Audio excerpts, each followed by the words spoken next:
Hey everyone, welcome back to Corporate Decoder, the place where we make sense of corporate talk even when the top boss gets a huge pay raise that will last longer than most jobs today.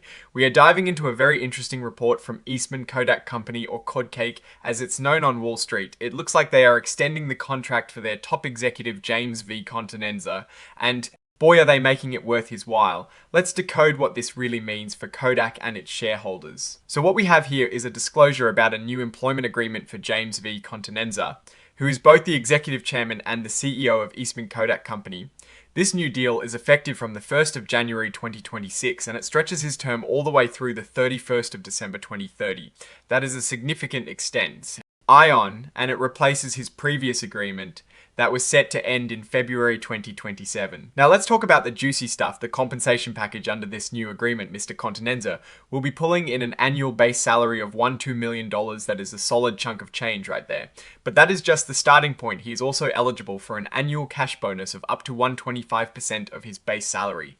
This bonus depends on the company hitting its yearly targets and is ultimately up to the compensation nominating and governance committee to decide, taking into account performance. Then there are the stock awards, which represent a big part of his long-term incentive. First, he received a renewal award of 5 million restricted stock units, or RS. These RS will be handed out in equal parts over 5 years, with the first batch vesting on the 31st of December 2026. On top of that, he gets an annual RSU award valued at $5 million. Half of this will vest over 3 years in equal installments, and the other half is performance-based, meaning he has to hit specific goals. Over 3 years for those to vest, these are granted under the company's incentive plan, and while the renewal officers are already granted the first round of annual time vesting, and performance vesting offers will be given out in February 2027. The key takeaway here is that his pay is heavily tied to both his tenure and the company's performance, plus his own ability to hit targets. What happens if Mr. Continenza's employment is cut short? Well, the agreement outlines severance packages if he is terminated without cause, or if he leaves for good reason, which essentially means the company making his job untenable.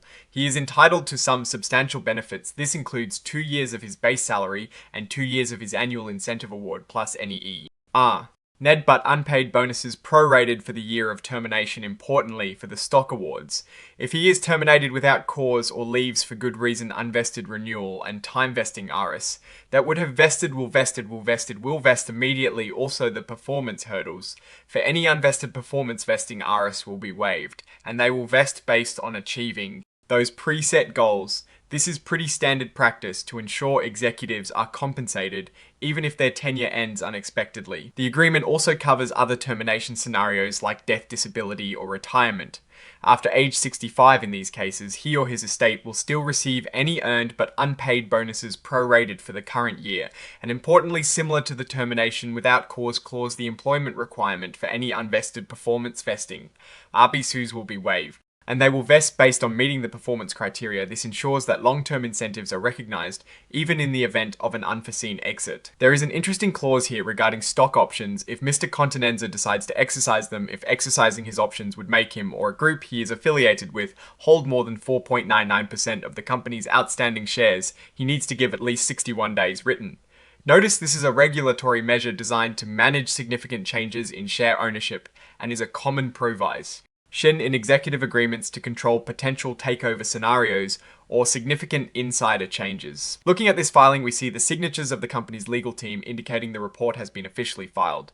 This is part of the normal process for such announcements. EASTMAN Kodak Company is registered in New Jersey and their commission file number is 1 to 87. The principal executive officers are listed in Rochester, New York. Now let's put on our VEV store hats and analyze what this means. Company leadership stability is important, especially for a company like Kodak that has gone through significant transformations over the years. Extending Mr. Continenza's term suggests the board has confidence in his leadership and strategy to guide the company forward. The compensation package is substantial, and he Viley weighted towards stock awards, which aligns his interests with those of shareholders over the long term. However, we need to look beyond the PR. EASTMAN Kodak is still navigating a highly competitive market, particularly in digital printing and advanced materials. While this new agreement signals stability, it doesn't inherently guarantee future success. The true test will be in the company's financial performance over the next few years. The millions in RSUs are contingent on performance, and it's crucial for investors to track whether those performance metrics are met. From a strategic standpoint, extending the CEO's tenure signals a commitment to the current path. We need to see if this path leads to sustainable growth and profitability. Kodak has a rich history and a strong brand, but reviving its fortunes in the modern era is a continuous challenge. This employment agreement is a signal, but not the whole story. The real story will be in the numbers that follow in future SEC filings. What do you think about this long-term executive extension? And the generous compensation package, is it a sign of stability and confidence, or just an expensive retention tool? Let us know your thoughts in the comments below. If you found this deep dive into Kodak's executive compensation helpful, please give this video a thumbs up and subscribe to Corporate Decoder for more clear and simple breakdowns of corporate news. We also have a Discord community, linked in the description if you want to chat with us and other savvy investors. Thanks for watching, and we will see you in the next video.